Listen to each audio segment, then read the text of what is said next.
The regular season comes to a close today, and the results of the final 5 matches could spell the fates of every team's postseason. Reaper leads the charge for Cloud9 as they're about to face Flame and the rest of FlyQuest today. Hello, everyone, and welcome to the LCS Countdown, where for 30 minutes we look at the race for the MVP and predict the playoff picture until the timer reaches 0 and we jump into Champions Select. Let's get into the schedule for the day. Up first, Cloud9 aim to acquire a playoff bye with a win over FlyQuest, followed by Clutch Gaming vying to do the same versus Golden Guardians, with EchoFox aiming to secure the top seed as they face 100 Thieves later in the day. If we have tiebreakers, we'll be bringing you those immediately following our last regularly scheduled game, so make sure you've cleared your schedule and are ready to go the distance with us today.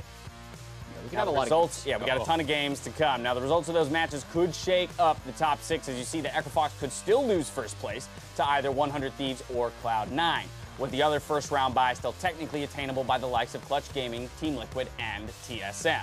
From 1,024 scenarios, there are only 32 combinations left, with just one that results in 5 tiebreaker games at the end of the day. Yeah, and there's a lot of scenarios that could actually happen here. So if we talk about the one that would require the 5-way tie for a playoff bye, it hinges on FlyQuest beating C9. And C9 has actually only picked up 3 wins in the second half of the season, so that's possible. And then after that, all of these things feel like they could happen, right? Clutch Gaming, TSM, EchoFox, and TL all have more wins than their opposition right now. So this is a fairly realistic possibility for a 5-way tie. Another scenario that is also fairly likely would be a 4-way tie for third. That's C9 winning, and then pretty much the same thing happening on your way down. So another relatively likely scenario. So you're almost wondering, like, if there are upsets, we're actually less likely to get some of these big tiebreaker scenarios. Yeah, so many playoff teams playing non-playoff teams, and the scenarios are if the playoff teams win against their, favored opponents, then they get tiebreakers. So pretty likely we're going to get some extra games. But have no fear, we've got our handy-dandy sheets here. We'll update you. Well, a foldy sheet, as we call it here on the NALCS. The way it works is after... You don't need to explain it. If you two would like your foldy sheet, oh my goodness. We can get someone to tweet one of these out. Depending on what happens with FlyQuest and C9, we literally fold the sheet in half along that line, and then you only have that many scenarios left. Right? Is that how a foldy sheet works? Yeah. James is a madman. He tears them. You can continue I tear. I don't fold. Throughout the day until it all makes sense. Either way, we'll keep you updated as the results come in throughout the day. Now, what was once a very clear top 2 versus the rest of the league has now made the conversation around the top 6 more complicated, highlighted by the records of the teams on the second half of the split. Here you see 100 Thieves. 7-1, looking hot. Yeah, you would think they're the best team in the league based off that, and they're kind of showing it now. They're in a position that they can potentially tie EchoFox if they beat them here today. So that's actually huge that they would rally all the way up to the #1 team potentially. Yeah. There is a chance there that they can still be the #1 seed. Because of the way the tiebreakers work out, actually, 100 Thieves wants to root against C9 early on, because that way they can still get first. Otherwise, the 3-way ties get broken in some kind of strange ways. But Cody's son has been a guy. He actually hasn't had a game where he's died more than once in the second half of the split. Afromu has been a stellar support, finding his home on more playmakers, and they've been winning games faster than they were in the first half. The first half of the year was a lot of the game is even for 40 minutes and then they kind of win. Now they've actually been winning in 30. Straight up winning. Yeah. We move right along. We find C9, one of our teams that's faltering at the top of the table. Yeah, 3-5 in the back half of the split, not looking good at all, and it's a series of problems kind of showing up all at once. There's the tank meta change, which seems to have destroyed their draft strategy, where they always gave Licorice counterpick and carry versus carry, and then they would play around him. They started playing more around bot lane, and they started getting the same leads, but then their team fighting suffered a lot now that your main frontliner is Licorice kind of, and he's having a hard time getting involved with TPs. Sven has continued to die the most, so he's getting picked off all over the place, and then it feels like the bot lane's starting to fall apart a little bit more often here. 10 deaths yesterday. Smoothie's died, over 3 times, a number of occasions in the last half of the split. Yeah, next team, Team Liquid, they did secure their playoff spot, at least yesterday, with a win from a deficit as well. Yeah, it was the biggest deficit they've overcome at 10 minutes. If you remember, Smithy was getting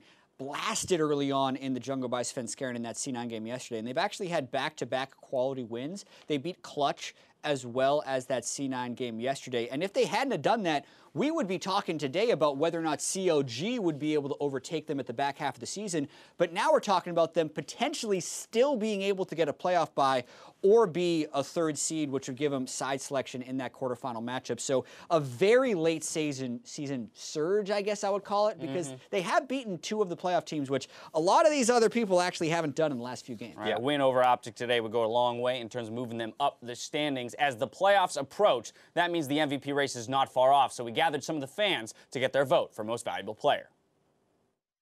Spring Split MVP, I got to give it to Cody's son. Cody's son, you know, bringing a team that hasn't really had a lot of notoriety up to the top. He is just so consistent with his carrying abilities. Alltech, because he has been performing really good in the season. I think Sneaky will be MVP for this split. I mean, Dark Elementalist Lux, come on. Smoothie is going to win an LCS MVP award this split. C9 Smoothie. I mean, he keeps Sneaky safe all the time, and I mean, he's been saving his whole team over and over and over again. What do you think? Initial reactions? Alltech? Yeah. Did I hear an Alltech? You did hear an Alltech in there. Yeah, I gotta say that the MVP race this year is super unclear. So I'm not surprised by hearing any of those results, because a lot of times when we talk about MVP, we're thinking like best player, best team. Yep. Every team is within a win of each other, so it's 6 teams that you're now pulling MVP candidates And for. we had a couple front runners about that midway point of the split, and then those front runners are on the teams that are now struggling on the second half of the split, while others kind of make their surge to prominence, and that's kind of attributing or contributing rather to the difficulty of this discussion. But we began this discussion back in week 5, and I kind of want to revisit some of the players that we talked about. Those 2 front runners, of course, being Smoothie and Hooney. What are our thoughts on these 2 guys now? I mean, there's almost nobody that you can put out as an MVP candidate that you don't have something to hold against them. So recently, Smoothie's been dying all the time. He was supposed to be the big playmaker for the team. He was roaming all over the map, but with their current downward trajectory in the back half of the split, he's a big contributor kind of for that. Yeah, and I gave Smoothie the mid-season MVP when they were 8-1 through 9 games, but now that they are 3-5 since then, I think it's safe to say that they are trending down because his playmaking hasn't been leading to victories and hasn't been creating positive plays in the mid and late game for a shot caller as well. So he is definitely trending down, even though he's still absolutely in the race. 10 deaths over the last 2 games. Hooney, though, as well on an Echo Fox roster, even when he seems to have some standout performances, the team continues to struggle in the new meta. Yeah, both Smoothie and Hooney at a certain point in the split were my runaway MVPs, especially after Hooney had beaten C9 and moved them to 9-1 in clear possession of first place. But recently, with the way the top lane has been going and Hooney not being able to transition his early game leads and Echo Fox losing a lot of those games, he's definitely trending down from being what I had as a unanimous MVP. All right, that moves us to the ones that are either trending up or towing the line. Febivin being the big one here. True to Clutch's, I guess, entire season, is that he sits in that middle ground. Right, he's just like the team. He is unbelievably consistent. If you look at his score lines, while we're talking about Smoothie trending downwards and some bad games by Hooney, even in their losses, 2-0-1 on Zoe, 1-1-2 on Corki, 3-1-3 on Oriana. There's almost never a game where Febivin looks bad, but there's not that many games where he really leaps out at you and say, oh my God, he just hard carried that game. And so he's kind of one of the sleeper MVP he wants to talk about because Clutch has the ability here to finish second. That would be huge. He's obviously their best player, but he's just not necessarily their biggest playmaker. Flip side of that argument is players like Aframu, right, who consistently make plays that you feel might win the game. And listen, we heard from some of the fans talking about Cody's son as an MVP candidate. When you look at the stats, you can absolutely make that argument, but you look at Aframu and the history he has of playing with other 80 carries like Doublelift, who's been an MVP candidate in the past, like Stixay, who when he went to MSI, many people were calling the best 80 carry at the tournament, other players that were there. So Aframu can make people good, and he's also the one making so many plays for 100 Thieves, who still have a chance to finish first in the regular season as a new organization that a lot of people were kind of putting around the middle of the pack. The only thing I'd throw onto that as well is that he was also a big reason in their wins in the early season when they were struggling to find an identity. He was the kind of voice of reason in the late game. And it's also crazy to say that with the start that TSM had, the winningest MVP or the all-time leader in MVP for the league, Bjergsen, is actually in the running this time around. He was never bad. People just were hating on him at the start of the season just because they don't like him and they're voter fatigue. And here's what I'll say. Bjergsen always improves on where he is weak. And I think at the start of the season, he didn't have lane pressure and his warding stats were atrocious and he wasn't contributing to TSM's success. He has had an amazing last stretch of games. So the second half of the season, Bjergsen has been super, super good. But when you're looking at the cumulative results, because he has been so great recently does not mean he was also great when he wasn't playing well. So he actually has entered the conversation because of how far it's moved up, but do not discount the early season just because you remember him being so good long ago. And that's the thing. We don't have to get into the discussion, but of course, so much of the MVP comes down to what you as an individual in casting your ballot, value in a player, the consistency, those highs or those lows and whatnot. But the MVP vote begins Monday with the winner being announced on finals weekend right here on the NALCS Countdown. We're going to step away, but when we return, we hear from Cloud9's coach, and I gather one last pair of win conditions for the regular season. As we go to break, let's tune in on this week's Mic Check, which listens in on TSM versus Cloud9.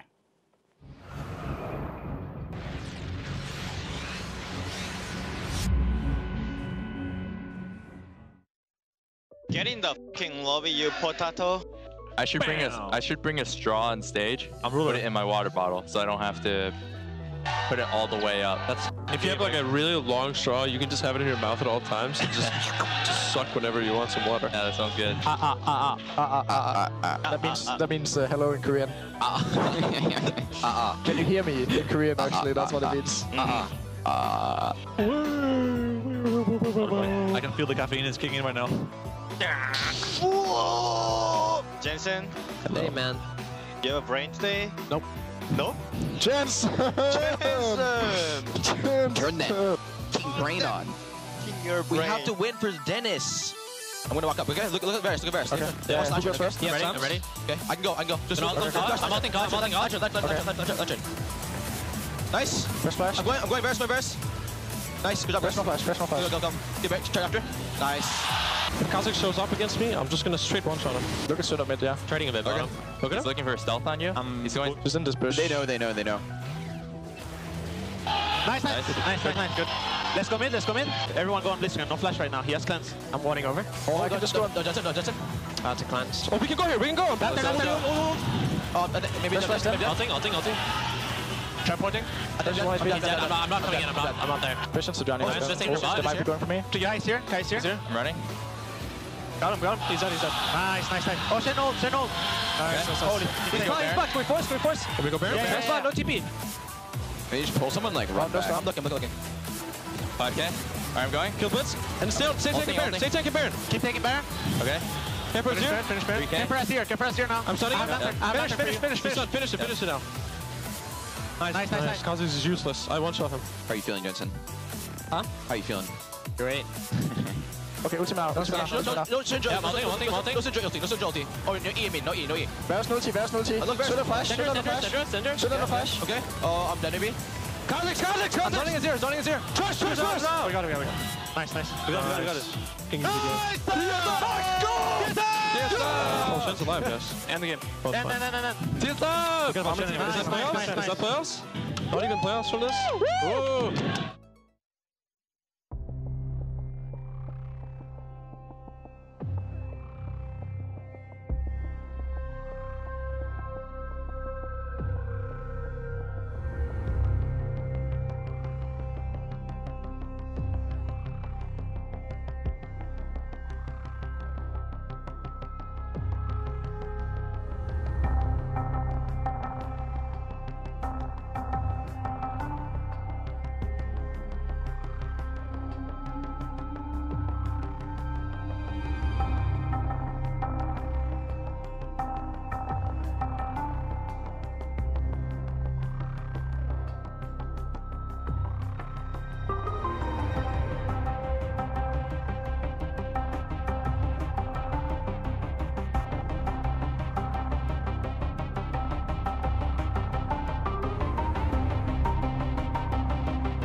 Welcome back to the NALCS Countdown. We're about 12.5 minutes away from Champion Select, and it's time for one more Jat Stats.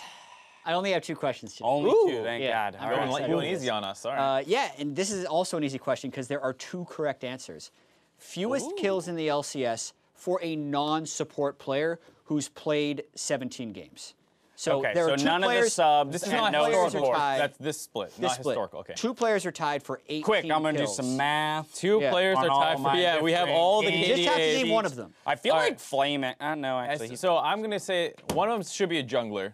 Yeah, that would make sense. So then you're looking at somebody like Onda, who probably doesn't have too many kills. Onda hasn't played all the games. So. He hasn't. Right. That's He true. doesn't Careful. qualify. So he doesn't count. Yeah, I just saved your life. Thank you so much, Mark. God, oh my God, who are the rest of the junglers in the league? Well, I mean, there's like Lyra. Yeah, I'm gonna go with Lyra. I like Lyra too. Let's pull up the answers, see what happened. Did we get one? Did we get it? Pull up the answers. Lyra! Yay! It's both junglers too. Good job. Well done, Mark. We're amazing. All right. Well, next question then, since you're apparently good at this game now. Okay. So good. Who has the lowest forward percentage in the league? Of all players. All players. So it's like any lane, could be a jungler. Player. Who is the biggest turret hugger in the league? And this is not no game restrictions, right? Forward percentage is the highest percentage, or the percentage of time you spend beyond 50% mark between 3 and 15 minutes. So it's like a laning phase stat. Right. So it's like Cody actually plays pretty.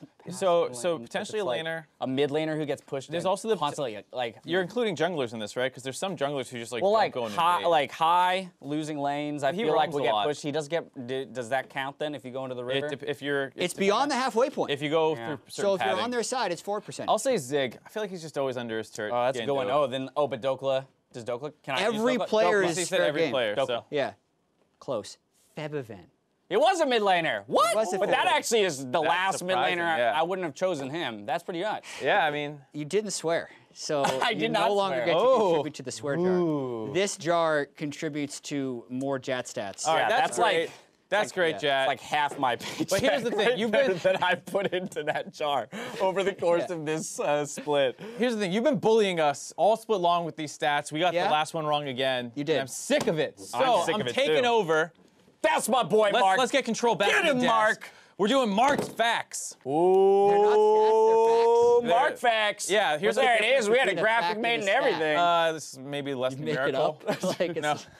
All right, so here's one for you. We had Okay. Kobe on the desk. He was great, by the way. What a joy. He gave you Kobe stats that were He gave super he easy. gave us nice Kobe He answered stats. One with of them Kobe. was that he was a former pro player, now turned caster, who won a Okay. gold medal at WCG. Okay. There's another former pro player turned caster who played at WCG in 2011 who got knocked out in the quarterfinals. Who was would it? that be? Who would that be? Huh? Scar is a caster, right? What? He got knocked out. I don't know. I I don't consider see him in- Scar I a don't see him- caster. Have you Jazz, seen him I on feel the- like have you feels like seen him he's on Riot reaching Games? I'm a over cutie there. pie as a host. I haven't seen them on Riot Games. Hosts aren't broadcast. casters. Rift. You guys have made that painfully clear to me. I'm gonna say Scara or Cutie Pie. Actually. Oh, Yeah. sorry, Jared, you're gonna miss that one. It's you. I dispute the results here. I think It's all right, Scara man. and Cutie Hey, Pie. that's okay. Hey, You and started Boy about Boy, as hot he's as a we did. streamer. I don't see them anywhere on this They broadcast all lost. anymore. They all lost. All right. They have been. All right, lost. yeah, That's 0 for 1. Yeah, I feel really bad for you, so I'll give you I one. challenge. Yeah, where's the flag, the red flag? Can I get an official ruling on that one? All right, give me the next one. I got. You're right. All right, so the next one. You play a lot of Morgana and solo queue. Yeah, I do, mid lane. Yeah, you really like Yeah. it. So here's a really easy one for you. How many dark bindings have been cast in the LCS? Since when? Since this split. How many dark This bindings? split. How many Dark times bindings. have pro players pressed Q in games this split? Playing Morgana. Do I have like a jar of M&Ms? It's basically- Do you want a hint? Like, Do you want a hint? I do. Here's your hint. Okay. There's no more hint. than that. There's no hint. There's no hint in here. You dumped out all the If money.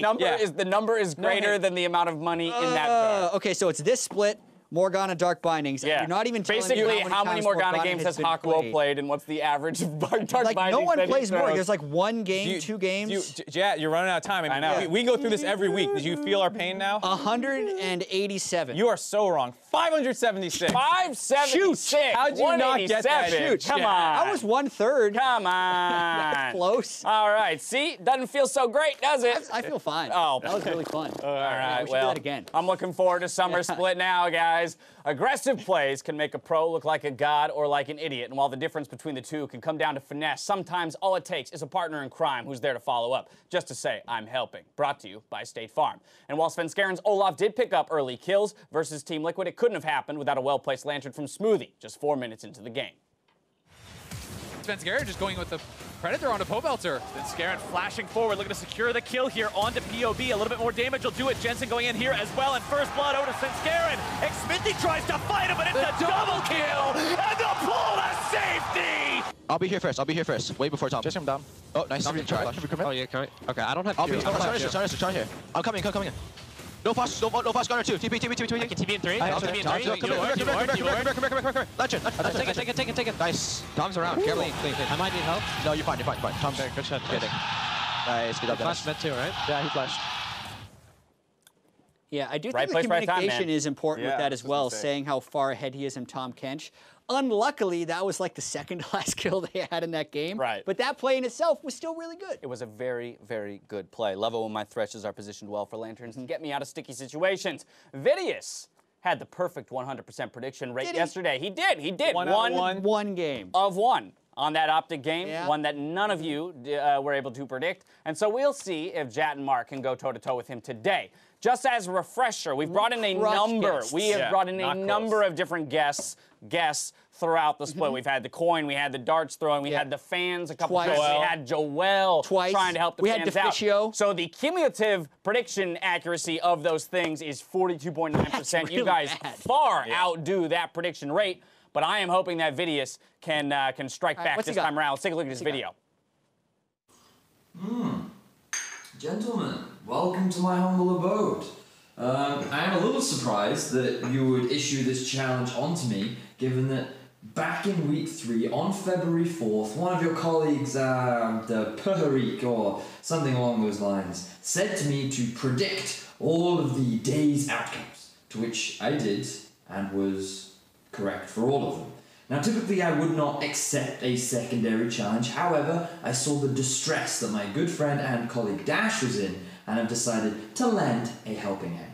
So, for today's games, we will have Cloud9 securing the first win of the day. Clutch Gaming will be sure to follow up. TSM will take the third game. 100 Thieves will in fact defeat Echo Fox. And Team Liquid will secure the final win of the day. Now, I thought this was a little too easy, so I took it a step further. And based on my predictions, you will have a tiebreaker between Cloud9 and 100 Thieves, which I am expecting Ryu to be taken off the Talia and Cloud9 to be picking themselves up a strong bottom lane. Smoothie and Sneaky will be the ones to carry, and Cloud9 will secure that semi-final spot. Now, gentlemen, I have crumpets on the way, so I must bid you adieu. So toodle pip for now, and have a wonderful show.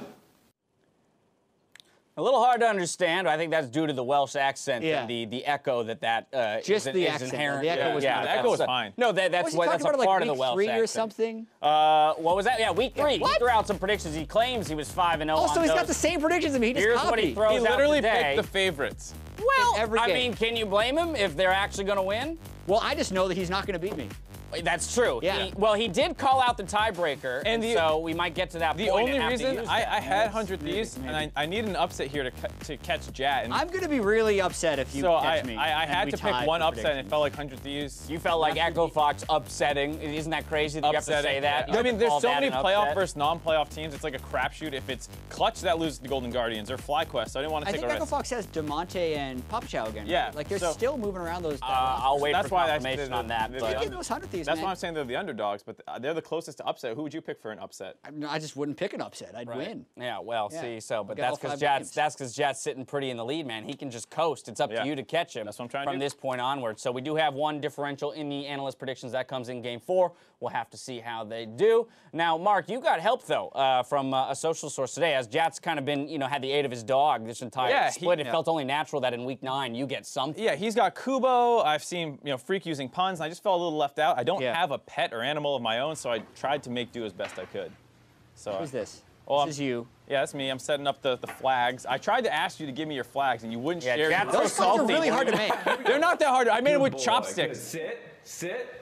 Is that your roommate? Yeah, I don't have a dog, so I have a roommate. My boy Zell, man. It's been a long time since Zell and I have shared a screen together. Yeah, he was not as excited as your animals are. I was trying to be encouraging. He always picks the right one. Yeah, they're fun. Yeah. How do I know he doesn't? Also in the CLG, CLG, wearing the CLG shirt, picking TSM. TSM. I just don't want to waste. And then you eat the other. Oh, and then Mark. I mean, I don't Mark, want you didn't predict CLG. You don't want to overfeed your pets. That's so you got to protect them from themselves. Yeah, especially that human food, right? Yeah. You got to balance that all out. Anyway, turning our attention to that first game, we've got Cloud9, who are in risk of losing their spot in the top 2. Let's talk about both of these squads. Yeah, and C9 does need to turn it around. They have been talking a lot about how they're just trying to prepare for playoffs by picking the early game snowball compositions that they then need to complete to victory, and that they could be winning more games because they know what they're best at and they're trying to become more flexible. But at a certain point, you got to win because they still don't want to give up that playoff bye, especially after what happened in Summer Split last split where they've lost in quarterfinals. Like, C9's been the number 3 seed many times in their history and actually not even made semifinals. And an arguably more competitive top 6, which makes it even scarier this time around. Yeah, it doesn't feel like anyone in quarters will be the favorite once you get into it. FlyQuest on the opposite side, though, of Cloud9, of course, out of the playoff picture, but would still like to end their season on a high note. Yeah, I mean, you see some of these teams just playing very loose and free now that they're out of the playoffs. We saw it yesterday with Optic. They played that AP Ezreal and just had a crazy game. So I think FlyQuest will probably come in with a very similar mindset, and they could be the huge trigger if they win this game for that massive 5-way tie that we're looking at. Minutes ago, time for some win conditions. Jat, you're up first with Cloud9. Easy. C9 win condition. 3 and 5? I actually have a bit of a different one. It's get Licorice involved in the mid game, and this has a lot of assumptions attached to it because I feel like their early game has been so reliable of actually giving them a win condition. Wherever Svenskeren goes, early game seems to be very effective for them. They've been snowballing bot pretty well, but then once they have that advantage, Licorice is just not getting involved. So they have to find a way, whether it's getting wards down so he can TP or actually moving top lane to push down his turrets to make that work. Mark, you got FlyQuest. Yeah, so I have put Flame on a playmaker as well as defend your bot lane. Jazz talking about how good they are at snowballing around their bot lane, especially with Svenskeren, so defend that. And then Flame has a tendency to like to play these kind of like one-on-one isolated matchups, the GP, the Gnar, back in the day Renekton, but you really need to have a bigger influence in the mid game than Licorice, get around the map roaming. You just heard the same kind of idea as him. Yeah. There you have it. Last day of the regular season. Time to throw it out to the Battle Arena to get it on our way. Thank you.